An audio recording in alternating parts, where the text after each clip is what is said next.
ಅಲಮೇಲಮ್ಮನ ಶವ ಪರೀಕ್ಷೆ ಅಂತ ಇವರು ತಲಕಾಡು ಆಯ್ಕೆ ಮಾಡ್ತಾರೆ. ಸೊ ತಲಕಾಡಲ್ಲಿ ಹೋಗಿ ಇದ್ದು ಸಹಜವಾಗಿ ಅವರು ಕೊನೆಯ ಜೀವನವನ್ನು ಕಳೆದು ಅಲ್ಲಿ ಸಾವನ್ನಪ್ತಾರೆ. ನೈಸರ್ಗಿಕ ವಿಪತ್ತು ಇದನ್ನೆಲ್ಲ ಎದುರಿಸಿ ನಿಂತು ಊರು ಕಟ್ತಾರೆ ಪುಣ್ಯಾತ್ಮ. ಯಾರು ಅಲಮೇಲಮ್ಮ ಅಂದರೆ ಯಾರು, ಮೈಸೂರು ಸಂಸ್ಥಾನಕ್ಕೆ ಅವಳಿಗೆ ಏನು ಸಂಬಂಧ, ಅವಳ ಶಾಪ ನಮ್ಗೆ ಯಾಕಾಯಿತು. ಮತ್ತೆ ಇವತ್ತು ತಿರುಪತಿ ದೇವಸ್ಥಾನದಲ್ಲೂ ಕೂಡ ನೀವು ಎಂಟ್ರಿ ಆಗ್ತಿದ್ದಂಗೆ ನಿಮ್ಮ ರೈಟ್ ಸೈಡ್ ಅಲ್ಲೇ ಕಾಣಿಸುತ್ತೆ ಕೃಷ್ಣದೇವರಾಯ ಮತ್ತೆ ಅವರ ಇಬ್ಬರು ಹೆಂಡತಿರು. ಅಂದ್ರೆ ಆ ದೇವಸ್ಥಾನ ಆತ ಕಟ್ಟಿದ್ದು ಅಂತನಾ ಅಥವಾ ದೇವಸ್ಥಾನಕ್ಕೆ ಸೇವೆ ಮಾಡಿದವನು ಅತ್ಯಂತ ಸೇವೆಗೈದ ಮಹಾರಾಜರ ಪ್ರತಿಮೆಗಳನ್ನು ಸ್ಥಾಪಿಸ್ತಾರೆ. ಈ ನಂಜನಗೂಡು ದೇವಸ್ಥಾನ ಕಟ್ಟಿದ್ದು 1000 ವರ್ಷಗಳ ಹಿಂದೆ. ಬಟ್ ಅಲ್ಲಿನ 3ನೇ ಕೃಷ್ಣರಾಜ ಒಡೆಯರ್ ಪ್ರತಿಮೆ ಇದೆ ಅವರ 4 ಜನ ಪತ್ನಿಯರ ಜೊತೆ. ಯಾಕೆಂದರೆ ಅದನ್ನು ದೊಡ್ಡ ಮುಂದೆ ಗೋಪುರ ಪ್ರಾಕಾರ ಎಲ್ಲವನ್ನ ಕಟ್ಟಿಸಿ ಜೀರ್ಣೋದ್ಧಾರ ಮಾಡಿದವರು 3ನೇ ಕೃಷ್ಣರಾಜ ಒಡೆಯರು. ಹಾಗಾಗಿ ಸೊ ಕೃಷ್ಣದೇವರಾಯ ತಿರುಪತಿನ ಅಷ್ಟೇ ಚೆನ್ನಾಗಿ ಜೀರ್ಣೋದ್ಧಾರ ಮಾಡ್ದ, ಅದಕ್ಕೆ ಅಪಾರವಾದಂಥ ಸಂಪತ್ತನ್ನು ಕೊಟ್ಟ. ಹಾಗಾಗಿ ಅವನ ಪ್ರತಿಮೆ ಅಲ್ಲಿದೆ. ಓಕೆ ಸರ್, ಈಗ ಪ್ರತಿಯೊಂದು ಮನೆತನಗಳು ಕೂಡ ಈಗ ಫಾರ್ ಎಕ್ಸಾಂಪಲ್ ವಿಜಯನಗರದ ಹಂಪಿ, ಈಗ ಹಂಪಿ ಅನ್ನೋ ಪಟ್ಟಣ ಒಂದು ಕಾಲದಲ್ಲಿ ಇಡೀ ಪ್ರಪಂಚದಲ್ಲಿ ರೋಮ್ ನಗರ ಆದಮೇಲೆ ಅಷ್ಟು ಅದ್ಭುತವಾದಂಥ ಸಿಟಿ ಅಂತ ಇದು. ಇದನ್ನ ಯಾರು ಸ್ಥಾಪಿಸಿದ್ರು ಸರ್? ಇದು ಹೇಗೆ ಈ ಸಿಟಿ? ಅಲ್ಲಪ್ಪ, ಹಂಪಿ ಅಂತ ಸ್ಥಾಪಿಸಿದ್ದು ಇವನೇನೆ. ನಾನು ಏನು ಹಂಪೆ ಅಂದರೆ ಪಂಪಾ ವಿರೂಪಾಕ್ಷ ಅಂತ. ಆ ತುಂಗಭದ್ರಾ ನದಿಯೇ ನಾವು ಪಂಪೆ ಅಂತ ಕರೆಯೋದು. ಹಂಪ ಅದರಿಂದ ಹಂಪೆ ಆಯ್ತು ಅಷ್ಟೇ. ಅನೆಗೊಂದಿಯಿಂದ ವಿಜಯನಗರ ಅದೊಂದು ಕರ್ನಾಟಕ ಸಾಮ್ರಾಜ್ಯ ಅಂತಲೇ ಸರಿಯಾಗಿ ಕರಿಬೇಕು ಅಂತ ಇತಿಹಾಸಕಾರರ ಅಭಿಪ್ರಾಯ. ಅದು ವಿಜಯನಗರ ಸಾಮ್ರಾಜ್ಯ ಅನ್ನಬಾರ್ದು, ಅದನ್ನ ಕರ್ನಾಟಕ ಸಾಮ್ರಾಜ್ಯ ಅಂತ ಕರಿಬೇಕು ಅಂತ. ಆ ಕರ್ನಾಟಕ ಸಾಮ್ರಾಜ್ಯ ಸ್ಥಾಪನೆ ಮಾಡಿದ್ದು ಹಕ್ಕಬಕ್ಕರು, ಅದನ್ನ ಬೆಳೆಸ್ಕೊಂಬಂದವ್ರು ಇವರು. ಅನೆಗೊಂದಿಯಿಂದ ವಿಜಯನಗರಕ್ಕೆ ಬಂತು. ಅದನ್ನು ವಿಜಯನಗರಕ್ಕೆ ಬಂತಲ್ಲ ಅಂತ ಅದು ವಿಜಯನಗರ ಸಾಮ್ರಾಜ್ಯ ಅಂದ್ಬಿಟ್ರು. ಹಂಗಲ್ಲ, ಅದು ಕರ್ನಾಟಕ ಸಾಮ್ರಾಜ್ಯ. ಅವಾಗಲೇ ಕರ್ನಾಟಕ ಅನ್ನೋ ಹೆಸರು ಮಹಾಭಾರತದಲ್ಲೂ ಪ್ರಸ್ತಾಪ ಆಗಿದೆ. ಭೀಷ್ಮ ಒಂದು ಕಡೆ ಹೇಳ್ತಾನೆ ಅಂತಲೂ ಬರೆದಿದ್ದಾರೆ. ಸೊ ಕರ್ನಾಟಕ ಅನ್ನೋ ಪದ ಮುಂಚೆಯಿಂದ ಬಳಕೆಯಲ್ಲಿತ್ತು. ಸೊ ಕರ್ನಾಟಕ ಸಾಮ್ರಾಜ್ಯ ಅನ್ನೋದು ವಿಜಯನಗರ ಸಾಮ್ರಾಜ್ಯ ಅಂತಲೇ. ವಿಜಯನಗರ ಸಾಮ್ರಾಜ್ಯ ಅಂತ ನಾವು ಕರಿಬಾರ್ದು, ಅದನ್ನು ಡಿಮೈಸ್ ಮಾಡಬಾರ್ದು. ಅದನ್ನು ಆಯಿತಾ, ಅದು ನಾವು ದೊಡ್ಡ ವ್ಯಾಪ್ತಿಯಲ್ಲಿ ಕರಿಬೇಕು, ಕರ್ನಾಟಕ ಸಾಮ್ರಾಜ್ಯ ಅಂತ ಕರಿಬೇಕು ಅಂತ ಅವತ್ತೇ ಹೇಳಿದರು.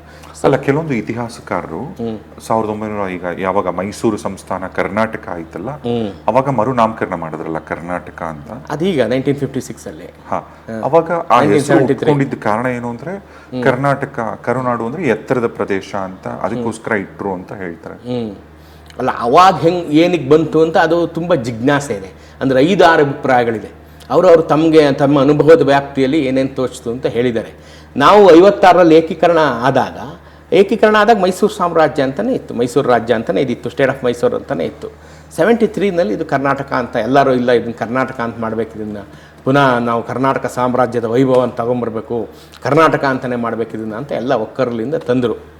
ಆಗ ಅರಸು ಅವರು, ದೇವರಾಜ ಅರಸು ಅವರು ಮುಖ್ಯಮಂತ್ರಿಗಳಾಗಿದ್ದರು.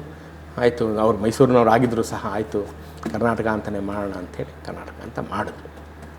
ಮತ್ತೆ ಈಗ ಮೈಸೂರು ಮನೆತನ ಮಹಾರಾಜರು ಅಂತ ಬರ್ತಿದ್ದಂಗೆ ಅಲ್ಲಿ ಎಲ್ಲರಿಗೂ ಒಂದು ಕುತೂಹಲ ಅಥವಾ ಒಂಥರ ಕತೆ ತರನೋ ಕೇಳೋಕ್ಕೋ ಚೆನ್ನಾಗಿ ಅನ್ಸೋದು ಅಂತ ಒಂದು ಸ್ಪೆಷಲ್ ಕ್ಯಾರೆಕ್ಟರ್ ಅಂದ್ರೇನೆ ಅವರೇನೆ ಅಲಮೇಲಮ್ಮ. ಅಲಮೇಲಮ್ಮನ ಶಾಪದಿಂದ ಇವತ್ತಿಗೂ ಮೈಸೂರು ಮಹಾರಾಜರಿಗೆ ಮಕ್ಕಳಾಗಲ್ಲ, ತಲಕಾಡು ಬರಡಾಯ್ತು, ಇದೆಲ್ಲ ಏನ್ ಸರ್? ಇದೇನ್ ಸರ್ ಕತೆ ಆಕ್ಚುಲಿ? ಇಲ್ಲ, ಇದನ್ನ ನೀವು PV ನಂಜರಾಜ್ ಅರಸು ಅಂತ ಒಬ್ರು ನಮ್ಮ ಹಿರಿಯ ಇತಿಹಾಸಕಾರರಿದ್ದಾರೆ ಮೈಸೂರಿನಲ್ಲಿ. ಅವರು ಬಹಳ ಸೊಗಸಾದಂಥ ಒಂದು ಪುಸ್ತಕ ಬರೆದಿದ್ದಾರೆ, ಅಲಮೇಲಮ್ಮನ ಶವ ಪರೀಕ್ಷೆ ಅಂತ. ತುಂಬ ಚೆನ್ನಾಗಿದೆ. ಅದು ಅಲಮೇಲಮ್ಮನ ಶವ ಪರೀಕ್ಷೆ ಅಂತ ಒಂದು ಬರೆದಿದ್ದಾರೆ, ತುಂಬ ಚೆನ್ನಾಗಿ ಬರೆದಿದ್ದಾರೆ. ಅದನ್ನ ನಾವೆಲ್ಲ ಕನ್ನಡಿಗರೆಲ್ಲ ಓದಲೇಬೇಕು ಆ ಪುಸ್ತಕನ. ಸೊ ಭಾಳ ಚೆನ್ನಾಗಿ ಸೊಗಸಾಗಿ ಏನು ಅಲಮೇಲಮ್ಮನ ಕಥೆ ಅಂದರೆ ಏನು ಅಂತ ಬರೆದಿದ್ದಾರೆ. ಅದರಲ್ಲಿ ಭಾಳ ಸೊಗಸಾಗಿ ವಿಸ್ತಾರವಾಗಿ ಬರೆದಿದ್ದಾರೆ. ಯಾರು ಅಲಮೇಲಮ್ಮ ಅಂದರೆ ಯಾರು, ಮೈಸೂರು ಸಂಸ್ಥಾನಕ್ಕೆ ಅವಳಿಗೆ ಏನು ಸಂಬಂಧ, ಅವಳ ಶಾಪ ನಮ್ಗೆ ಯಾಕಾಯಿತು, ಅದು ಎಷ್ಟು ನಿಜ, ಅದೇನು ಅಂತ ಎಲ್ಲ ಕಥೆ ಅದರಲ್ಲಿ ಬರೆದಿದ್ದಾರೆ. ಸೊ ಹಂಗಾಗಿ ನಾವು ಎಲ್ಲರೂ ಓದ್ಬೇಕು ನಾವು ಅದನ್ನು. ಅಲಮೇಲಮ್ಮನ ಶವ ಪರೀಕ್ಷೆ ಅಂತ ನಂಜರಾಜ್ ಅರಸು ಅವರು ಭಾಳ ಚೆನ್ನಾಗಿ ಬರೆದಿದ್ದಾರೆ. ಬಟ್ ಅದೆಲ್ಲ ಶಾಪ ನಿಜ? ಈ ಅಲಮೇಲಮ್ಮ ಯಾರಪ್ಪ ಅಂತಂದರೆ 1610ರ ಸಮಯದಲ್ಲಿ ವಿಜಯನಗರದ ಪ್ರತಿನಿಧಿಯಾಗಿ ಶ್ರೀರಂಗಪಟ್ಟಣವನ್ನು ಆಳುತ್ತಿದ್ದಂಥ ತಿರುಮಲರಾಯನ 2ನೇ ಹೆಂಡತಿ ಅಲಮೇಲಮ್ಮ. ಇದನ್ನು ನಂಜರಾಜ ಅರಸು ಬರೆದಿರೋ ಪುಸ್ತಕದ ಪ್ರಕಾರ ನಾನು ಹೇಳ್ತೀನಿ. ಅವರು 1610ರಲ್ಲಿ ಮೈಸೂರು ಮಹಾರಾಜರಾದಂಥ ರಾಜ ಒಡೆಯರು ಶ್ರೀರಂಗಪಟ್ಟಣದ ಮೇಲೆ ಯುದ್ಧ ಮಾಡಿ ಅದನ್ನು ಗೆದ್ದ ಕಾಲಕ್ಕೆ, ತಿರುಮಲರಾಯರು ಇದ್ದಂಥ ಕಾಲಕ್ಕೆ ಅದನ್ನು ಗೆಲ್ತಾರೆ. ಅಲಮೇಲಮ್ಮ ಆಗ ತನ್ನ ಬಳಿ ಇದ್ದಂಥ ಆಭರಣಗಳನ್ನು ರಂಗನಾಯಕಿ ಅಮ್ಮನವ್ರ ಮೇಲೆ ಹಾಕಿ ಪೂಜೆ ಮಾಡಿಸ್ಕೊಂಡು ಪ್ರತಿ ಮಂಗಳವಾರ ಶುಕ್ರವಾರ ವಾಪಸ್ ತಗೋತಾ ಇರ್ತಾರೆ. ಈ ಯುದ್ಧ ಗೆದ್ದಾಗ ಆಭರಣಗಳು ಆ ದೇವ್ರ ಮೇಲೆ ಇರುತ್ತೆ. ಈ ಯುದ್ಧ ಗೆದ್ದಂಥ ಸಂದರ್ಭದಲ್ಲಿ ಇವೆಲ್ಲ ಮೈಸೂರು ಮಹಾರಾಜರಿಗೆ ಸೇರಿದ್ದು, ಈ ಆಭರಣಗಳು ಅವ್ರಿಗೆ ಸೇರಿದ್ದು ಅನ್ನೋ ಒಂದು ವಾದ ಬರುತ್ತೆ. ಆಗ ಅವಳು ಅದು ಒಪ್ಪೋದಿಲ್ಲ, ಇದು ನಂದು ವೈಯಕ್ತಿಕವಾದಂಥದ್ದು ಅಂತ. ಈ ವಾದ ಕೊನೆಗೆ ಮಹಾರಾಜರ ಹತ್ರ ಹೋಗಿ, ಮಹಾರಾಜರು ಇಲ್ಲ ಇದು ಅವ್ರಿಗೆ ಕೊಡಬೇಕು, ಆದರೆ ದೇವ್ರ ಮೈ ಮೇಲೆ ಇದ್ದಿದ್ದರಿಂದ ಏನಾದ್ರು ಒಂದು ಸಣ್ಣದು ದೇವ್ರಿಗೆ ನೀವು ಬಿಡಬೇಕು ಅಂದಾಗ ಮೂಕ್ತಿ ಮತ್ತು ಕಿವಿ ಒಲೆ ಬಿಡ್ತಾರೆ ಅಲ್ವೇನಮ್ಮನವರು, ಮಿಕ್ಕಿದ್ದು ತಗೊಂಡು ಹೋಗ್ತಾರೆ. ಅವಾಗ ಏನಂದರೆ ಈ ಯುದ್ಧಗಳಲ್ಲಿ ಅವತ್ತಿನ ಯುದ್ಧಗಳಲ್ಲಿ ಯಾರು ಸೋಲ್ತಾರೆ ಅವ್ರಿಗೊಂದು ರಿಟೈರ್ಮೆಂಟ್ ಪ್ಲ್ಯಾನ್ ಇರೋದು. ಸೋತವ್ರನ್ನ ಹಾಗೆ ಬಿಡ್ತಾ ಇರಲಿಲ್ಲ, ಗೆದ್ದವನು ನೀನು ಯಾವ ಊರು ಬೇಕು ಹೇಳು, ಆ ಊರನ್ನು ತಮ್ಗೆ ಕೊಡ್ತೀವಿ, ಆ ಊರಲ್ಲೇ ಇದ್ಕೊಂಡು ಆ ಉತ್ಪತ್ತಿನ ತಾವು ತಗೊಂಡು ತಮ್ಮ ನಿವೃತ್ತಿ ಜೀವನವನ್ನು ಸಾಗಿಸ್ಬೋದು. ಅಂದರೆ ಪ್ರತಿಯೊಂದು ಯುದ್ಧದಲ್ಲೂ ನಡೆಯೋದು. ಹೌದೌದು. ಎಷ್ಟೇ ದೊಡ್ಡ ಎನಿಮಿಗಳಾದ ಹೌದೌದು ಅವೆಲ್ಲ ಇರ್ತಿತ್ತು. ಇರ್ತಿತ್ತ. ಈಗ ಬಿಜಾಪುರ ಸುಲ್ತಾನರ ಜೊತೆ ಹೌದು, ಎಲ್ಲರಿಗೂ ಇರ್ತಾ ಇತ್ತು. ಅದು ಡಿಪೆಂಡ್ಸ್, ಯಾವ ಕಾರಣಕ್ಕೆ ಯುದ್ಧ ಆಯಿತು, ವೈಯಕ್ತಿಕ ದ್ವೇಷಕ್ಕೆ ಯುದ್ಧ ಆಯಿತಾ, ಯುದ್ಧ ಆಗಬೇಕು ಅಂತ ಯುದ್ಧ ಆಯಿತಾ, ಇನ್ಯಾವುದೋ ಕಾರಣಕ್ಕೆ ಯುದ್ಧ ಆಯಿತಾ ಅಂತ there are different types of ಯುದ್ಧಗಳು. ಆ ಯುದ್ಧಗಳ ಬಗ್ಗೆನೇ ಒಂದು ದೊಡ್ಡ ಕಥೆ ಇದೆ. ಸೊ ಸಹಜವಾಗಿ ನಡೆಯುವಂಥ ಯುದ್ಧಗಳಲ್ಲಿ ಇದೊಂದು ರಿಟೈರ್ಮೆಂಟ್ ಪ್ಲ್ಯಾನ್ ಇರ್ತಿತ್ತು. ಸೋತ್ರೆ ಅವ್ರಿಗೊಂದು ರಿಟೈರ್ಮೆಂಟ್ ಪ್ಲ್ಯಾನ್ ಕೊಡಬೇಕು. ಇವರು ತಲಕಾಡು ಆಯ್ಕೆ ಮಾಡ್ತಾರೆ. ಸೊ ತಲಕಾಡಲ್ಲಿ ಹೋಗಿ ಇದ್ದವ್ರು ಸಹಜವಾಗಿ ಅವರು ಕೊನೆಯ ಜೀವನವನ್ನು ಕಳೆದು ಅಲ್ಲಿ ಸಾವನ್ನಪ್ತಾರೆ. ಸೊ ಈ ಮಧ್ಯದಲ್ಲಿ ಏನು ಕಥೆ ಬಂದಿರೋದು ಅಂತಂದರೆ, ಇವಳು ಆಭರಣವನ್ನು ತಗೊಂಡು ಹೋಗ್ಬೇಕಾದ್ರೆ ಅವಳ ಮನಸ್ಸು ನೊಂದು ಅವಳು ತಲಕಾಡಿಗೆ ಹೋಗಿ ಮಹಾರಾಜರಿಗೆ ಶಾಪ ಆಗ್ತಾಳೆ. ತಲಕಾಡು ಮರಳಾಗಲಿ, ಮಾಲಂಗಿ ಅಂದರೆ ತಲಕಾಡು ಪಕ್ಕದಲ್ಲಿರೋವಂಥ ಊರು, ಮಾಲಂಗಿ ಅಂತ ಒಂದು ಊರಿದೆ. ಆ ಮಾಲಂಗಿ ಮಡುವಾಗಲಿ, ಮಡು ಅಂದರೆ ಡೀಪರ್ ಸ್ಪೇಸ್. ಮಡು ಅಂತ ಏನಂದರೆ ಅದು ತುಂಬ ಆಳ ಇರುವಂಥ ನದಿಯ ಹರಿವನ್ನು ನಾವು ಮಡು ಅಂತ ಕರಿತೀವಿ. ನದಿ ಹರಿತಾ ಇರುತ್ತೆ ತನ್ನ ಪಾತ್ರದಲ್ಲಿ, ಎಲ್ಲ ಒಂದು ಕಡೆ ತುಂಬ ಹಳ್ಳ ಇರುತ್ತೆ ಮತ್ತು ತುಂಬ ಸೆಳೆತಾ ಇರುತ್ತೆ ಒಳಗಡೆಗೆ, ಸುಳಿ ವಾಟರ್ ಕರೆಂಟ್, ಅದನ್ನು ಮಡು ಅಂತ ಕರಿತೀವಿ. ಅದು ಮಡುವಾಗೋಗ್ಲಿ, ಮಾಲಂಗಿ ಅನ್ನೋ ಥರದ್ದು ಮಡುವಾಗಲಿ, ಮೈಸೂರು ಅರಸರಿಗೆ ಮಕ್ಕಳಾಗದೇ ಇರಲಿ ಅಂತ ಶಾಪ ಹಾಕಿದ್ಲು ಅಂತ ಆ ಕಥೆ. ಈ ಕಥೆ ಎಷ್ಟರ ಮಟ್ಟಿಗೆ ನಿಜ ಅನ್ನೋದನ್ನು ಈ ಪುಸ್ತಕದಲ್ಲಿ ಭಾಳ ಚೆನ್ನಾಗಿ ಬರೆದಿದ್ದಾರೆ. ಅದು ಹೇಳೋಕ್ಕೆ ಒಂದು 2 hours ಆಗುತ್ತೆ ಈಗ ನನಗೆ. ಹಾಗಾಗಿ ಆ ಪುಸ್ತಕ ಓದಿ ಅಂತಷ್ಟೇ ನಾನು ಹೇಳಬಲ್ಲೆ. ಅಲ್ಮೇಲಮ್ಮ ಒಂದು ಶವ ಪರೀಕ್ಷೆ ಅಂತ ಎಲ್ಲ ಕಡೆ ಸಿಗುತ್ತೆ, ಭಾಳ ಸೊಗಸಾಗಿದೆ ಅದನ್ನು ಓದಿ. ಸರ್, ಈಗ ಎಲ್ಲ ಇದ್ದಾಗ ಖರ್ಚು ಮಾಡೋದು ಬೇರೆ, ಬದುಕೋದು ಬೇರೆ. ಈಗ ಯಾವಾಗ ಇವರು ಬ್ರಿಟಿಷರು ಭಾರತ ಬಿಟ್ಟು ಹೋದ್ರು, ಮೈಸೂರು ನಮ್ಮ ಕರ್ನಾಟಕದ ಸಂಪತ್ತನ್ನು ಕೂಡ ಲೂಟಿ ಹೊಡ್ಕೊಂಡು ಹೋದ್ರು. ನಂತರ ಬ್ರಿಟಿಷರು ಬಿಟ್ಟು ಹೋದ್ಮೇಲೆ, ಅಂದ್ರೆ ಬ್ರಿಟಿಷರು ಬಿಟ್ಟು ಹೋದ್ಮೇಲೆ ಅಂತ ಅನ್ನಕ್ಕಿಂತ ಈಗ ಪ್ರಾಬ್ಲಿ 1900s ಅಲ್ಲಿ ಮೈಸೂರು ಮನೆತನ, ಈಗ ನಮ್ಮ ಮೈಸೂರು ಮಹಾರಾಜರೆಲ್ಲ ಈಗ ಒಂದು ಎಜುಕೇಶನ್ ಸಿಸ್ಟಮ್ಗಾಗ್ಲಿ ಅಥವಾ ಇವತ್ತಿಗೂ ಮೈಸೂರು ಮಂಡ್ಯ ಎಲ್ಲಿ ಬಂದರೂ ಕೂಡ ಪ್ರತಿಯೊಂದು ಮನೇಲೂ ಖುಷಿ ಆಗತ್ತೆ. ವಿಶ್ವೇಶ್ವರಯ್ಯನವ್ರದ್ದು ಫೋಟೋ ಹಾಕಿರ್ತಾರೆ. ಅವ್ರು ಹುಟ್ಟಿದಂಥ ಜಿಲ್ಲೆ ಕೋಲಾರ ಡಿಸ್ಟಿಕ್ ಅಲ್ಲಿ ತುಂಬಾ ಕಮ್ಮಿ ಮನೆಗಳಲ್ಲಿ ಫೋಟೋ ನೋಡ್ತೀವಿ. ಅದನ್ನ ಆನೆಸ್ಟ್ ಆಗಿ ಹೇಳ್ತೀನಿ, ತುಂಬಾ ವಿರಳ, ಕಮ್ಮಿ ಅಲ್ಲೂ ಕಾಣಿಸೋದು. ಆದರೆ ಮಂಡ್ಯ ಮೈಸೂರು ಹೋದ್ರೆ ಸರ್ ಎಷ್ಟು ಮನೆಗಳಲ್ಲಿ ನಾನು ನೋಡಿದ್ದೀನಿ. ಶಿವಮೊಗ್ಗ ಭದ್ರಾವತಿಲಿ ಕೂಡ ಹಾಕ್ತಾರೆ ಅವ್ರ ಫೋಟೋನ, ಬಿಕಾಸ್ ಅಲ್ಲಿ VSL ಕಾರ್ಖಾನೆ ಮಾಡಿಕೊಟ್ರು ಅಂತ. ನೋಡಿ,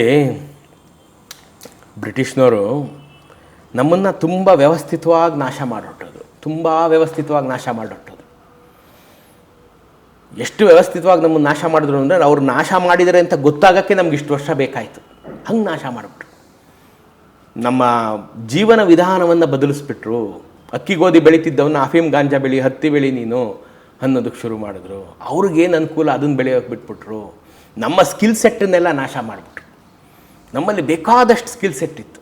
ಅದೇ ದೇವಸ್ಥಾನಗಳ ಸಾಕ್ಷಿ, ಅದೇ ಮಂಟಪಗಳು ಸಾಕ್ಷಿ, ಅದೇ ಒಂದು ಅಡುಗೆ ಕಲೆ ಸಾಕ್ಷಿ, ಪ್ರತಿಯೊಂದು ಸಾಕ್ಷಿ. ಆ ಸ್ಕಿಲ್ ಸೆಟ್ಟನ್ನೆಲ್ಲ ನಾಶ ಮಾಡಿದ್ರು. ಯಾಕೆಂದರೆ ಅದರಿಂದ ಅವ್ರಿಗೇನು ಪ್ರಯೋಜನ ಆಗ್ತಾ ಇರಲಿಲ್ಲ.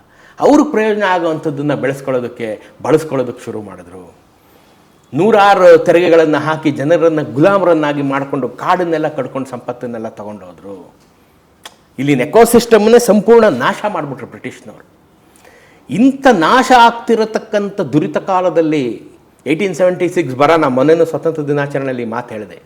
ನಮ್ಮ ದಕ್ಷಿಣ ಭಾರತದಲ್ಲೇ 1 ಕೋಟಿ ಜನ ಸತ್ತೋದ್ರು. ಅದಕ್ಕೆ ಮೈಸೂರು ಸಂಸ್ಥಾನದಲ್ಲಿ 10 ಲಕ್ಷ ಜನ ಸತ್ತರು. ಬರಕ್ಕೆ ಅಂದರೆ ಹೊಟ್ಟೆ ತಿನ್ನಕ್ಕೆ ಹಿಟ್ಟಿಲ್ಲದೆ ಸತ್ತೋದ್ರು. ಹುಳುಗಳಂತೆ ಅವನನ್ನು ಹೂತಾಕೋನು ಜನ ದಿಕ್ಕಿರಲಿಲ್ಲ, ಹಂಗೆ ಸತ್ತೋದ್ರು. ಇದು ಯಾವಾಗ ಸರ್? 1876 ಅಂದರೆ ಫಸ್ಟ್ ವಾರ್ ಆಫ್ ಇಂಡಿಪೆಂಡೆನ್ಸ್ ಆದಮೇಲೆ, 1857 ವಾರ ಆದಮೇಲೆ. ಹೌದೌದು, ಸ್ವತಂತ್ರ ಸಂಗ್ರಾಮ ಆದಮೇಲೆ 1876 ಇದು ಬರುತ್ತೆ. ತುಂಬ ಜನ ಸತ್ತೋಗ್ತಾರೆ. ಬ್ರಿಟಿಷ್ನವ್ರು ಒಂದು ಕಾಳಿನ ಸಹಾಯನೂ ಯಾರಿಗೂ ಮಾಡಲ್ಲ. ಇಂಥ ದುರಿತ ಕಾಲದಲ್ಲಿ 1881 ಬಂದಂಥ 10ನೇ ಚಾಮರಾಜ ಒಡೆಯರು ಸಾಲ ತಗೊಂಡು, ಬ್ರಿಟಿಷ್ನವರಿಂದ ದಾನಿಗಳಿಂದ ಸಾಲ ತಗೊಂಡು ಮೈಸೂರು ಸಂಸ್ಥಾನ ಕಟ್ತಾರೆ, ಜನನ್ನ ಉಳಿಸ್ಕೋತಾರೆ. ಅಲ್ಲಿಂದ ಅವರು ಪರೋಪಕಾರ ಮಾಡಿಕೊಂಡು ಇಂಥ ದುರಿತ ಕಾಲದಲ್ಲಿ ಬ್ರಿಟಿಷರ ಲೂಟಿ, ಒಂದು ಕಡೆ ನೈಸರ್ಗಿಕ ವಿಪತ್ತು, ಇದನ್ನೆಲ್ಲ ಎದುರಿಸಿ ನಿಂತು ಊರು ಕಟ್ತಾರೆ ಪುಣ್ಯಾತ್ಮರು. ಹಾಗಾಗಿ ನಾವು ಇವ್ರು ನೆನೆಸ್ಕೋಬೇಕು ಅನ್ನೋದು. ಬೇರೆ ಮಹಾರಾಜರ ಬ್ರಿಟಿಷರ ಜೊತೆನೇ ಸೇರಿಕೊಂಡು ನನಗೂ ಇದಕ್ಕೂ ಸಂಬಂಧ ಇಲ್ಲಪ್ಪ ಅಂತ ಸುಮ್ಮನೆ ಕೂರಲಿಲ್ಲ ಅವರು. ಒಂದು ಕಡೆ ಬ್ರಿಟಿಷರಿಗೂ ಕಪ್ಪ ಕಟ್ಕೊಂಡು ಜನಗಳನ್ನೂ ಉದ್ಧಾರ ಮಾಡ್ಕೊಂಡು ಬಂದರು. ಭಾಳ ಕಷ್ಟಪಟ್ಟರು ಚಾಮರಾಜ ಒಡೆಯರು ಮತ್ತು ನಾಲ್ವಡಿ ಕೃಷ್ಣರಾಜ ಒಡೆಯರು, ಜಯಚಾಮರಾಜ ಒಡೆಯರು ಎಲ್ಲ ಭಾಳ ಕಷ್ಟಪಟ್ಟರು. ಅವ್ರು ಅವತ್ತಷ್ಟು ಕಷ್ಟಪಟ್ಟಿದ್ದಕ್ಕೆ, ಅಷ್ಟು ಜನೋಪಕಾರ ಮಾಡಿದ್ದಕ್ಕೆ, ನಿಸ್ವಾರ್ಥವಾಗಿ ಮಾಡಿದ್ದಕ್ಕೆ ಇವತ್ತು ನಾವು ಸ್ವಲ್ಪ ಉಸಿರಾಡ್ತಾ ಇದ್ದೀವಿ. ಇಲ್ಲದೇ ನಾವು ನಾರ್ತ್ ಕರ್ನಾಟಕ ಆಗ್ಬಿಡ್ತಾ ಇದ್ವಿ ಅಲ್ವಾ? ಹೇಗೆ ನಿಜಾಮ ನಮ್ಮನ್ನು ನೆಗ್ಲೆಕ್ಟ್ ಮಾಡಿದ್ದಕ್ಕೆ ಉತ್ತರ ಕರ್ನಾಟಕದ ಎಷ್ಟು ಬಹುತೇಕ ಭಾಗಗಳು ಹೆಂಗೆ ಅವ್ರು ಕಷ್ಟಪಟ್ಬಿಟ್ರು ಅಂತ ನಾವೆಲ್ಲ ರಜಾಕಾರರು ಬಂದ್ಮೇಲೆ ಎಷ್ಟು ಕಷ್ಟಪಟ್ಟರು ಅವರೆಲ್ಲ ಅಂತ ಅಲ್ವಾ? ಇಲ್ಲಿ ಮೈಸೂರು ಮಹಾರಾಜರು ಇದ್ದಿದ್ದಕ್ಕೆ ನಮ್ಗೆ ಆ ಸುಖದಿಂದ ನಮ್ಗೆ ಬೇರೆ ಏನೂ ಗೊತ್ತಾಗಲಿಲ್ಲ, ಯಾವ ಕಷ್ಟನೂ ಗೊತ್ತಾಗಲಿಲ್ಲ. ಸರ್ ಆಗಲೂ ಕೂಡ ಈ ಬ್ರಿಟಿಷ್ ಕಂಟ್ರೋಲಲ್ಲೇ ಇತ್ತಲ್ಲ ರಾಜ್ಯ. ಅಂಥ ಟೈಮಲ್ಲಿ ಈಗ ಮಹಾರಾಜರು ಏನಾದರೂ ಒಂದು ಐಡಿಯಾನ ಪ್ರಪೋಸ್ ಮಾಡಿದಾಗ, ಫಾರ್ ಎಕ್ಸಾಂಪಲ್ ಕನ್ನಂಬಾಡಿ ಕಟ್ಟಬೇಕು ಅಂತಂದಾಗ, ಇಂಥ ಟೈಮಲ್ಲೆಲ್ಲ ಇದೆಲ್ಲ ಅವ್ರಿಗೆ ತುಂಬ ಬೆನಿಫಿಟ್ ಆಗುತ್ತೆ ಅಂತ ಬ್ರಿಟಿಷರ್ಸ್ ಪರ್ಮಿಷನ್ ಹೆಂಗೆ ಕೊಡ್ತಿದ್ರು? ಈಸಿ ಕೊಡ್ತಾ ಇದ್ರು ಬಟ್ ಈಸಿಯಾಗಿ ಏನು ಕೊಡ್ತಾ ಇರಲ್ಲ. ಅದು especially Kaveri is A different issue. ಅದೇ ಒಂದು 4-5 ಅವರ್ಸ್ ಆಗುತ್ತೆ ಕಾವೇರಿ. ಬೇರೆ ಕಾವೇರಿ ಅಂತಲ್ಲ, ರಾಜ್ಯದಲ್ಲಿ ಸಂಬಂಧ ಅದೆಲ್ಲ ಸಪೋರ್ಟ್ ಮಾಡ್ತಾ ಇದ್ರು. ಕೆಲವು ಬ್ರಿಟಿಷ್ ಅಧಿಕಾರಿಗಳು ಎಲ್ಲರೂ ಕೆಟ್ಟವ್ರು ಇರೋಲ್ಲ, ಕೆಲವು ಒಳ್ಳೆ ಬ್ರಿಟಿಷ್ ಅಧಿಕಾರಿಗಳು ಇರ್ತಾಯಿದ್ರು. ನಮ್ಮ ಡಾಬ್ಸ್ ಥರ, ಮೇಜರ್ ಡಾಬ್ಸ್ ಥರ ಅಂಥವ್ರು ಒಳ್ಳೆ ಬ್ರಿಟಿಷ್ ಅಧಿಕಾರಿಗಳು, ಕಬ್ಬನ್ ಥರದವ್ರು ಇರ್ತಾಯಿದ್ರು, ಬೌರಿಂಗ್ ಥರದವರು, ಮಿಂಟೋ ಥರದವರು, ಇವರೆಲ್ಲ ಒಳ್ಳೊಳ್ಳೆ ಬ್ರಿಟಿಷ್ ಅಧಿಕಾರಿಗಳು ಬಂದರು, ಇಲ್ಲಿ ಜನೋಪಕಾರ ಮಾಡಿದ್ರು, ಇಲ್ಲಿಯವರಾಗೇ ಉಳ್ಕೊಂಡ್ರು. ಬುಕಾನನ್ ಥರದವರು, ಕನ್ನಿಂಗ್ಹ್ಯಾಮ್ ಥರದವರು, ಇವರೆಲ್ಲ ತುಂಬ ಜನ ಇದ್ದಾರೆ, ಒಳ್ಳೆ ಕೆಲಸ ಮಾಡಿದವರು ತುಂಬ ಜನ ಇದ್ದಾರೆ. ಅವರು ಮಾಡಿದ್ರು, ಮಹಾರಾಜರ ಜೊತೆ ಕೈ ಜೋಡಿಸಿದ್ರು. ಅಟ್ಲೀಸ್ಟ್ ಯಾವನೊಬ್ಬ ಭಾರತದಲ್ಲಿ ಈ ಥರ ಎಲ್ಲ ಡೆವಲಪ್ಮೆಂಟ್ ವರ್ಕ್ಸ್ ಮಾಡ್ತಾ ಇರೋನಲ್ಲಪ್ಪ ಅಂತ ಅವ್ರಿಗೂ ಖುಷಿ ಇತ್ತು. ಅವರು ಎಲ್ಲ ವರ್ಕೋಹಾಲಿಕ್ಕು. ಸೊ ವರ್ಕೋಹಾಲಿಕ್ ಇಬ್ಬರು ಸೇರಿಕೊಂಡ್ರು, ಈ ಮೈಸೂರು ರಾಜ್ಯ ಉದ್ಧಾರ ಆಯಿತು. ಮತ್ತೆ ಈಗ ಕಾವೇರಿ ನದಿ ಹಂಚಿಕೆ ಏನಿದೆಲ್ಲ ಸರ್, ನದಿ ನೀರು ಅದು ಇದನ್ನ, ಈಗ ಮೈಸೂರು ಇವಾಗ ಏನು ಈ ಒಪ್ಪಂದಗಳು ಅದು ಇದೆಲ್ಲ ನಡೆದಿರತ್ತಲ್ಲ, ಇದೆಲ್ಲ ಮೈಸೂರು ಮಹಾರಾಜರು ಬರಕ್ಕಿಂತ ಹಿಂದೆಯಿಂದ ಇದು ಚೋಳರ ಕಾಲದಿಂದ 1000 ವರ್ಷಗಳ ಇತಿಹಾಸ ಇದೆ ಇದಕ್ಕೆ. ಕಾವೇರಿ ನದಿಯ ತಗಾದೆಗೆ 1000 ವರ್ಷಗಳ ಇತಿಹಾಸ. ಅವಾಗ್ಲಿಂದನೂ ಹೀಗೆ ಇದೆ. ನಾ ಇದನ್ನೊಂದು ಡೀಟೇಲ್ ವಿಡಿಯೋ ಮಾಡಿ ಹಾಕಿದ್ದೀನಿ. ಸರಿ ಕಾವೇರಿ ಗಲಾಟೆ ಆಗಿತ್ತು, ನಿಮ್ಗೆ ಜ್ಞಾಪಕ ಇದೆಯೋ ಇಲ್ವೋ? 2023 ಮಳೆ ಬರಲಿಲ್ಲ, ಈ ವರ್ಷ ಬಂತು ಮಳೆ, ಹೋದ ವರ್ಷ ಮಳೆ ಬರಲಿಲ್ಲ, ಆಗ ಗಲಾಟೆ ಆಗಿತ್ತು. ಆಗ ಇದೊಂದು ವಿಡಿಯೋದಲ್ಲಿ ನಾನು ಹೇಳಿದ್ದೆ, ಹೇಗೆ ಆವಾಗಲಿಂದನೂ ಪುರಾತನ ಕಾಲದಿಂದನೂ ತಮಿಳರು ತಗಾದೆ ತೆಗಿಯೋರು ಕಾವೇರಿ ನೀರು ಬಗ್ಗೆ. ನಾವು ಒಂದು ಸಣ್ಣ ಕಟ್ಟೆಗೂ ಬಿಡ್ತಾ ಇರಲಿಲ್ಲ ಆವಾಗಲಿಂದನೂ. ಅದು ಸಹಜವಾಗೇ ಮಹಾರಾಜರು ಇದು ಏಷ್ಯಾದ ಅತಿ ದೊಡ್ಡ ಅಣೆಕಟ್ಟು ಅವತ್ತಿಗೆ ಅಂತ ಆದಾಗ ಸಹಜವಾಗೇ ಅವರು ದಿಗಿಲಾಗೋಗಿ ಏನು ನಮ್ಗೆ ನೀರೇ ಬರಲ್ವೇನೋ ಅನ್ನೋದು ಅವ್ರು ಭಾಳಷ್ಟು ತಗಾದೆ ಮಾಡಿದ್ದಾರೆ. 1911 1931 ತನಕ ನಾವು ಕಟ್ಟೋ ಥರ ಮಾಡಿದ್ದಾರೆ ಒಂದು ಡ್ಯಾಮನ್ನು. ಮಹಾರಾಜರು ತಮ್ಮ ಬದುಕನ್ನೆಲ್ಲ ಅದಕ್ಕೆ ವಹಿಸ್ಬಿಟ್ಟಿದ್ದಾರೆ. ತುಂಬ ಕಷ್ಟಪಟ್ಟಿದ್ದಾರೆ ಮಹಾರಾಜರು. ನಾವು ಸುಮ್ಮನೆ ನೆನೆಸ್ಕೋಬಾರ್ದು, ಸುಮ್ಮನೆ ಅಲ್ಲ. ನಾನು ಯಾವಾಗಲೂ ಹೇಳ್ತೀನಿ 10,000 ಕಾರಣ ಅವ್ನಿಗೆ ನೆನೆಯೋಕ್ಕೆ ಅಂತ. ಸೊ ಇದು ಭಾಳ ಪ್ರಮುಖವಾದಂಥ ಕಾರಣ. ತುಂಬ ಕಷ್ಟಪಟ್ಟಿದ್ದಾರೆ, ತಮ್ಮ ಜೀವನ ತೇದ್ಬಿಟ್ಟಿದ್ದಾರೆ ಕಾವೇರಿಗೋಸ್ಕರ, ಕನ್ನಂಬಾಡಿಗೋಸ್ಕರ.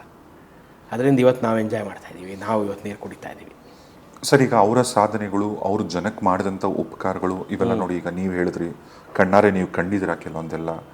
ಈಗ ಮುಂದಿನ ಜನಾಂಗಕ್ಕೆ ಅಥವಾ ಈಗ ನೋಡ್ತಿರೋರಿಗೆ ಎಷ್ಟೋ ಜನಕ್ಕೆ ನಾವು ಮೈಸೂರು ಸಂಸ್ಥಾನಕ್ಕಾಗಲಿ ಮಹಾರಾಜರಿಗಾಗಲಿ ನಾವು ಎಷ್ಟು ಚಿರಋಣಿಗಳು ಅನ್ನೋದರ ಅರಿವೇ ಇರಲ್ಲ ಸರ್. ಅಂಥ ನಿಟ್ಟಿನಲ್ಲಿ ಸರ್ಕಾರಗಳಾಗ್ಬೋದು ಅಥವಾ ಇದನ್ನು ಹೇಗೆ ಸರ್ ಜನಕ್ಕೆ ತಲುಪಿಸೋದು? ಅದೇ ನಾನೊಂದು ಕೆಲಸ ಅದೇ ಮಾಡ್ತಾ ಇರೋದು, ಜನಕ್ಕೆ ತಲುಪಿಸೋ ಕೆಲಸನೇ ಮಾಡ್ತಾಯಿದ್ದೀನಿ. ಇದು ಎಲ್ಲರೂ ಮಾಡಬೇಕು ಅನ್ನೋದು ನನ್ನ ಉದ್ದೇಶ.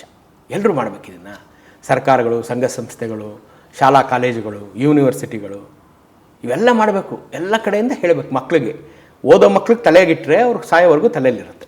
ಓದೋ ಮಕ್ಳಿಗೆ ತಲೆಯಲ್ಲಿಡಬೇಕಿದು. ಪಠ್ಯ ಪುಸ್ತಕಗಳಲ್ಲಿ ಬರಬೇಕು, ಸಿಲೆಬಸ್ಸಲ್ಲಿ ಬರಬೇಕು, ಎಕ್ಸಾಮ್ಗಳಲ್ಲಿ ಬರಬೇಕು, ಸಿನಿಮಾ ಹೋರ್ಡಿಂಗ್ಸ್ಗಳಲ್ಲಿ ಬರಬೇಕು, ಅವ್ರ ಜಯಂತಿಗಳನ್ನು ಆಚರಿಸ್ಬೇಕು, ಅವ್ರು ಮಾಡಿದಂಥ ಕೆಲಸಗಳನ್ನು ಸರ್ಕಾರ ನೆನೀಬೇಕು, ಸಂಘ ಸಂಸ್ಥೆಗಳು ನೆನೀಬೇಕು, ಈ ಗಣೇಶೋತ್ಸವ ಸಂದರ್ಭಗಳಲ್ಲಿ ನೆನೀಬೇಕು, ಸ್ವತಂತ್ರ ಸಂದರ್ಭಗಳಲ್ಲಂತೂ ನೆನೀಲೇಬೇಕು. ಇಂಥ ಸಂದರ್ಭಗಳಲ್ಲಿ ಎಲ್ಲಿ ಜನ ಸೇರ್ತಾರೆ ಅಲ್ಲೆಲ್ಲ ಇದನ್ನು ಹೇಳ್ತಾ ಇರಬೇಕು. ಎಲ್ಲ ಮೀಡಿಯಾಗಳಲ್ಲಿ ಇದನ್ನು ಹೇಳ್ತಾ ಇರಬೇಕು. ಹೇಳ್ತಾ ಜನಗಳಲ್ಲಿ ಅವ್ರ ಮೇಲೊಂದು ಒಳ್ಳೆ ಪೂಜ್ಯ ಭಾವನೆ ಬರೋ ಥರ ಮಾಡಿ. ಯಾಕೆಂದರೆ ಅವರಂಥ ಕೆಲಸ ಮಾಡಿದ್ದಾರೆ, ಅವರು ಅದಕ್ಕೆ ಸಂಪೂರ್ಣ ಅರ್ಹರಾಗಿದ್ದಾರೆ. ಸೊ ಅದನ್ನು ನಾವು ಮಾಡಬೇಕು. ನಾವು ಪ್ರಜೆಗಳಾಗಿ ನಮ್ಮ ಕರ್ತವ್ಯ. ಗೊತ್ತಿರೋ ಕೆಲಸ ಮಾಡಬೇಕು. ನಾವು ಗೊತ್ತಿರೋರು ನಾವು ಆ ಕೆಲಸ ಮಾಡದೇ ಇರೋ ದ್ರೋಹ ಆಗುತ್ತೆ. ಹಾಗಾಗಿ ನಾನು ಈ ಕೆಲಸ ಮಾಡ್ತಾಯಿದ್ದೀನಿ. ಅಲ್ಲ, ಈಗ ತಮಿಳ್ನಾಡು ಅಂತ ತೊಗೊಂಡ್ರೆ ಅಲ್ಲಿನ ಎಲ್ಲ ಜನ ಹೇಳೋದು ನಾವು ತಮಿಳಿಗರು, ನಮ್ಮ ರಾಜ ಮನೆತನಗಳಿದು, ತಮಿಳರು ಅಂತ ಅವ್ರು ಹೇಳ್ತಾರೆ. ಆಂಧ್ರಾಗ ಹೋದ್ರೆ ನಾವು ತೆಲುಗುವರು ಅಂತ ಅವ್ರು ಮಾತಾಡ್ತಾರೆ. ಕೇರಳಾಗ ಹೋದ್ರೆ ನಾವು ಕೇರಳದವರು, ಮಲಯಾಳಂ ಮಾತಾಡೋರು ಅಂತ ಅಂತಾರೆ. ಕರ್ನಾಟಕದಲ್ಲೇ ಗಮನಿಸಿ, ಒಂದು ಕಡೆ ತುಳು ಮಾತಾಡೋರು ಇದ್ದಾರೆ, ಒಂದು ಕಡೆ ಕೊಂಕಣಿ ಇದ್ದಾರೆ. ಅದೇ ಏನಿಲ್ಲ ಅವೆಲ್ಲ, ಅದೇ ನಾನು ಹೇಳಿದ್ನಲ್ಲ ಇವಾಗ, ನಾವು ಕರ್ನಾಟಕದಲ್ಲಿ ಸಮಗ್ರತೆ ಬರಬೇಕು. ಈಗ ನಾನು ಬಾದಾಮಿಯ ಪುಲಕೇಶಿಯು, ರಾಷ್ಟ್ರಕೂಟರು, ಇವರನ್ನೆಲ್ಲ ನಾವು ಎತ್ಕೋಬೇಕು ಮೇಲಕ್ಕೆ. ಇಂಥ ವೈಭವ ಇನ್ಯಾರು ತೋರ್ಸೋಕ್ಕೆ ಸಾಧ್ಯನೇ ಇಲ್ಲ, ತೋರಿಸೇ ಇಲ್ಲ. ದಕ್ಷಿಣ ಭಾರತದಿಂದ ಇವರೇ ತೋರಿಸಿದವರು. ಈ ಹೆಮ್ಮೆ ನಮಗಿರಬೇಕು. ಸೊ ಈ ಅವೇರ್ನೆಸ್ ನಾವು ಮೂಡಿಸ್ಬೇಕು. ನಾವು ಮಾಡಿದಂಥ ಈ ಜನಪರ ಕಾರ್ಯಗಳನ್ನು ಯಾವನೂ ಮಾಡಿಲ್ಲ. ಏಷ್ಯಾದ ನಂಬರ್ 1 ನಾನೇ ಕೊಟ್ಟು KRS, ಏಷ್ಯಾದ ಮೊದಲ ವಿದ್ಯುತ್ ದೀಪ ತಂದಿದ್ದು ನಾವು. ಎಲ್ಲ ಮೊದಲುಗಳು ನಮ್ಮಲ್ಲೇ ಇರುವಾಗ ನಾವು ಎಷ್ಟು ಮೇಲಿದ್ದೀವಿ ಅದನ್ನು ಜನಕ್ಕೆ ತಲುಪಿಸ್ಬೇಕು, ಅವೇರ್ನೆಸ್ ಕೊಡಬೇಕು. ಕೊಟ್ಟಾಗ ನಾವೆಲ್ಲರನ್ನು ಫೇಸ್ ಮಾಡ್ಬೋದು ಅಲ್ವಾ? ಇದು ಮುಖ್ಯ. ನಮ್ಮ ಮೇಲೆ ನಮ್ಗೆ ಅಭಿಮಾನ ಬರಬೇಕು ಅಂದರೆ ಇವೆಲ್ಲ ಮುಖ್ಯ. ಈಗ ಕರ್ನಾಟಕದಲ್ಲೇ ಕನ್ನಡ ಅತಿ ಹೆಚ್ಚು ಮಾತಾಡೋದು ಮಂಡ್ಯ ಜಿಲ್ಲೆಯಲ್ಲಂತೆ, 91% ಜನ ಮಾತಾಡ್ತಾರಂತೆ. ಕಮ್ಮಿ ಮಾತಾಡೋದು ದಕ್ಷಿಣ ಕನ್ನಡದಲ್ಲಿ, ಬರೀ 11% ಅಂತ. ಇನ್ಮಿಕ್ಕಂತವ್ರು ತುಳು ಮಾತಾಡ್ತಾರೆ. ಬೆಂಗಳೂರು ಕರ್ನಾಟಕದ ರಾಜಧಾನಿ, ಇಲ್ಲಿ ಕೇವಲ 44ರಿಂದ 45% ಮಾತ್ರ ಕನ್ನಡ ಮಾತಾಡೋರು ಕನ್ನಡಿಗರು ಇರೋದಂತೆ. ಈ ಪ್ರಶ್ನೆ ಅದಲ್ಲ. ನಾನು 20 ವರ್ಷ ಹೊರಗಡೆ ಕೆಲಸ ಮಾಡಿದ್ದೀನಿ, ಆಯಿತಾ? ಈಗ ಬಹರೇನ್ ಅಂತ ಪುಟ್ಟ ದೇಶದಲ್ಲಿ, ಬಹರೇನ್ ಅಂತ ಒಂದು ದ್ವೀಪ ರಾಷ್ಟ್ರ ಇದೆ. ಅವರೊಂದು ಕೆಲವೇ ಸಾವಿರ ಜನ ಇದ್ದರೆ, ನಾವು ಹೊರಗಡೆಯಿಂದ ಹೋದವ್ರು ಲಕ್ಷಾಂತರ ಜನ ಇದ್ದೀವಿ. ದಟ್ ಮೀನ್ಸ್ ಅರಬಿ language is in trouble. No, policy makers are important ಅಲ್ವಾ? ಅಲ್ಲ ಸರ್, ಬಟ್ ಆದ್ರೂ ನೀವು ಅಲ್ಲಿ ಹೋದ್ರಿ, ವಾಪಸ್ ಮತ್ತೆ ಬಂದ್ರಿ ಕರ್ನಾಟಕಕ್ಕೆ. ನಾನೊಬ್ಬ ವಾಪಸ್ ಬಂದೆ. ಅಲ್ಲೇ ಉಳ್ಕೊಂಡಿರೋರು ಎಷ್ಟು ಜನ ಇದ್ದಾರೆ? 1962 ಇಂದ ಅಲ್ಲೇ ಇರೋರು ಇದ್ದಾರೆ, ಮನೆ ಕಟ್ಕೊಂಡು. ಎಲ್ಲ ಮನೆ ಕಟ್ಟಂಗಿಲ್ಲ ನೀವು ಅಲ್ಲೆಲ್ಲ. ಅದನ್ನ ಹೇಳಿದ್ದು, ಪಾಲಿಸಿ ಮೇಕಿಂಗ್ ಈಸ್ ಇಂಪಾರ್ಟೆಂಟ್. ಅಲ್ಲಿ you cannot own a property. ನೀವು ಅಲ್ಲಿ ಅತಿಥಿ ತರ ಇರ್ಬೇಕು, ನೀವು ಸಾಯೋವರೆಗೂ. ಪಾಲಿಸಿ ಮಾಡೋನು ಇರ್ಬೇಕು ಇಲ್ಲಿ ಕರೆಕ್ಟಾಗಿ, ಆಯ್ತಾ? ಅಲ್ಲಿ ಯಾವುದೇ ಆಫೀಸ್ಗೆ ಹೋದ್ರು ನೀವು ಅರಬಿನೇ ಫಸ್ಟ್ ಮಾತಾಡೋ. ಫ್ರಂಟ್ ಆಫೀಸಲ್ಲಿ ಅರಬಿಗಳೇ ಇರೋದು ಫಸ್ಟು. ನೀವು ಅವ್ರ ಹತ್ರ ಫಸ್ಟ್ ಮಾತಾಡಬೇಕು, ಆಯಿತಾ? ಯಾರಾದರೂ ಅರಬಿ ಬಂದರೆ, ಈಗ ನಾವು ಯಾವುದೋ ಕಾರ್ಪೊರೇಟ್ ಆಫೀಸ್ಗೆ ಹೋದರೆ ಅವನು ಕೂತಿರೋನು ರಿಸೆಪ್ಷನಲ್ಲಿ ಯಾವ ಭಾಷೆ ಮಾತಾಡ್ತಾನೆ ಅಂತ ಗೊತ್ತಿಲ್ಲ, ನಾವು ಇಂಗ್ಲೀಷೋ ಹಿಂದಿನ ಮಾತಾಡಬೇಕಾಗುತ್ತೆ. ಹಂಗಿಲ್ಲ. ನೀನು ಪಾಲಿಸಿ ಹೆಂಗೆ ಮಾಡಬೇಕು ಅಂದರೆ, ಫ್ರಂಟ್ ಆಫೀಸಲ್ಲಿ ಅವ್ನು ಕನ್ನಡದವನೇ ಕೂತಿರ್ಬೇಕು. ನಾನೊಬ್ಬ ಕನ್ನಡ ಭಾಷೆ ಗೊತ್ತಿರೋನು, ಬೇರೆ ಭಾಷೆ ಗೊತ್ತಿಲ್ಲದೇ ಇರೋನು ಹೋಗಲ್ಲಿ ಮಾತಾಡೋ ಥರ ಇರಬೇಕು. ಅವನಿಗೆ ಕನ್ನಡ, ಇಂಗ್ಲೀಷು ಎಲ್ಲ ಬರಬೇಕು ಅವನಿಗೆ. ಅಂಥವನೊಬ್ಬ ಫ್ರಂಟ್ ಆಫೀಸಲ್ಲಿ ಇರಬೇಕು. ಸೊ ನೀನು ಪಾಲಿಸಿ ಮಾಡೋನು ಆ ಥರ ಇರಬೇಕು. ನೀನು ಎದೆಲ್ಲ ಗಟ್ಟಿತನ ಇರಬೇಕು. ಪಾಲಿಸಿ ಮೇಕಿಂಗ್ ಈಸ್ ಇಂಪಾರ್ಟೆಂಟ್ ಅಲ್ವಾ? ಈಗ ನೀವು ನಿಮ್ಮ ಮನೇಲಿ 3 ಜನ ಇದ್ದೀರಾ, ನಿಮ್ಮ ಮನೆಗೆ 30 ಜನ ಬಂದರೆ ಅಫ್ಕೋರ್ಸ್ ಕ್ರೌಡೆಡ್ ಆಗುತ್ತೆ. ನೀವೇ ಅಲ್ಪಸಂಖ್ಯಾತ ಆಗ್ತೀರಾ ನಿಮ್ಮ ಮನೇಲಿ, ಹೌದಾ? ಹಂಗಂದ್ಬಿಟ್ಟು ನೀವು ಹಂಗಾರೆ ಮನೆ ಯಜಮಾನ ಅಲ್ವಾ? ನೀವೇ ಯಜಮಾನ. ನೀವು ಆ 30 ಜನನ ಹೆಂಗೆ ಕಂಟ್ರೋಲ್ ಮಾಡ್ತೀರಾ ಅಂತ ನಿಮ್ಮ ಮೇಲೆ ಡಿಪೆಂಡ್ ಅದು. ನೀವು ಅವ್ರು ಆಡ್ದಂಗೆ ಬಿಟ್ಬಿಟ್ಟು ನೀವು ಸುಮ್ಮನೆ ಕೂತಿರೋ, ಹೌದು ಅವ್ರು ಇಷ್ಟಂಗೆ ಆಡ್ತಿರ್ತಾರೆ. ನಿನ್ನ ಮನೆ ಯಜಮಾನ, ನೀನೇನು ಮಾಡಬೇಕು? ಒಂದು ಕಡೆ ಕೂತ್ಕೊಳ್ಳೋ, ನೀನು ಗಲಾಟೆ ಮಾಡಬೇಡ ನೀನು ಅಂತ ಅವ್ನು ಕೂರಿಸಿ ಕಡ್ಡಿ ಇಟ್ಕೊಂಡ್ರೆ ನಿನ್ನ ಕಂಟ್ರೋಲಲ್ಲಿ ಇರ್ತಾರೆ. ಆ ಕಡ್ಡಿ ಇಟ್ಕೊಳ್ಳೋನು ಬೇಕೀಗ ನಮ್ಮ ರಾಜ್ಯಕ್ಕೆ. ಎಷ್ಟು ಜನನಾರು ಬರಲಿ, ನಾವು 40% ಕಮ್ಮಿ, ಅದೆಲ್ಲ ಸುಳ್ಳು. ನಾನು ಹೇಳಿದ್ನಲ್ಲ, ಇವಾಗ ನಾನು ಹೊರಗಡೆ ಇದ್ದದ್ದು ನನ್ನ ಅನುಭವ ಇದು. ನಾವು ಎಷ್ಟು ಜನನ ಇರಲಿ, ನಮ್ಮದು ಇದು ಭೂಮಿ. We are the owners, we own this land ಅಲ್ವಾ? ನಾವು ಹೇಳ್ದಂಗೆ ನಡಿಬೇಕಿಲ್ಲ, ಯಾರೋ ಹೇಳ್ದಂಗಲ್ಲ. ಇಲ್ಲಿ ನೀನು ಬಾ, ಸಂಪಾದನೆ ಮಾಡು, ಹೋಗು, ಬೇಕಾದ್ರೆ ಇಲ್ಲೇ ಇರು, ನೆವರ್ ಮೈಂಡ್. ಬಟ್ ನಂದು ಮಾತು ನಂದು ನಡೆಯೋದಿಲ್ಲಿ. ಕನ್ನಡ ಭಾಷೆ, ಸಾಹಿತ್ಯ, ನೆಲ, ಜಲ ನಂದು ಅಲ್ವಾ?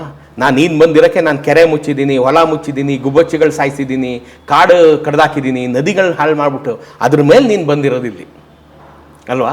ಸೊ ನಾನು ಇಷ್ಟೆಲ್ಲ ಸ್ಯಾಕ್ರಿಫೈಸ್ ಮಾಡಿದ್ದೀನಿ, ತ್ಯಾಗ ಮಾಡಿದ್ದೀನಿ. ಅದಕ್ಕೆ ನೀನು ಸಾಯೋವರೆಗೂ ಋಣಿಯಾಗಿರಬೇಕು.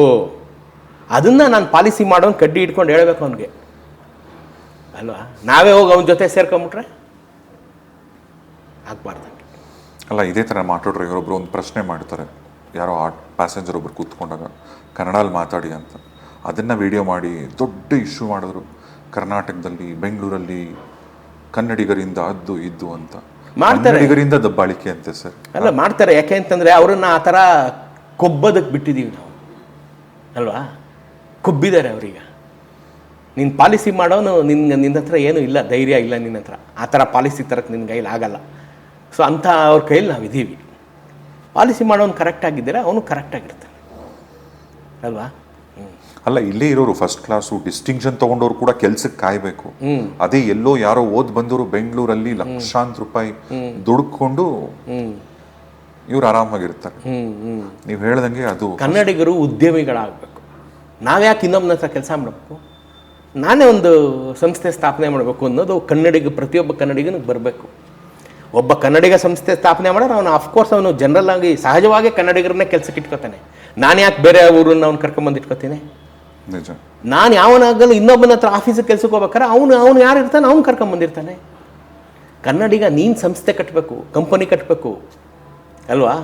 ನಾವು ಉದ್ಯಮಿಗಳಾಗಬೇಕು, ಕನ್ನಡಿಗರು ಉದ್ಯಮಿಗಳಾಗಬೇಕು. ನಾನು ಯಾವಲ್ಲಿದೆ ಕನ್ನಡಿಗರೇ ಉದ್ಯಮಿಗಳಾಗಿ ಚಿಕ್ಕದೋ ಪುಟ್ಟದೋ ನೀವೇ ಒಂದು ಉದ್ಯಮ ಸ್ಥಾಪನೆ ಮಾಡಿ 4 ಜನನ ಇಟ್ಕೊಳ್ಳಿ, ಕನ್ನಡದವ್ರು ಇಟ್ಕೊಳ್ಳಿ, ಕನ್ನಡದವ್ರ ಹತ್ರನೇ ಬಿಸ್ನೆಸ್ ಮಾಡಿ, ಕನ್ನಡದವ್ರಿಗೆ ಬಿಸ್ನೆಸ್ ಕೊಡಿ, ಕನ್ನಡಿಗರನ್ನೇ ಬೆಳೆಸಿ. ಇದು ನಾವು ಅವರನ್ನು ಎದುರಿಸಬಹುದಾದಂಥ ಇನ್ನೇನು ಮಾಡೋಕ್ಕಾಗಲ್ಲ. ಸರ್ಕಾರಗಳನ್ನು ನಂಬ್ಕೊಂಡ್ರೆ ಏನು ಪ್ರಯೋಜನವಿಲ್ಲ.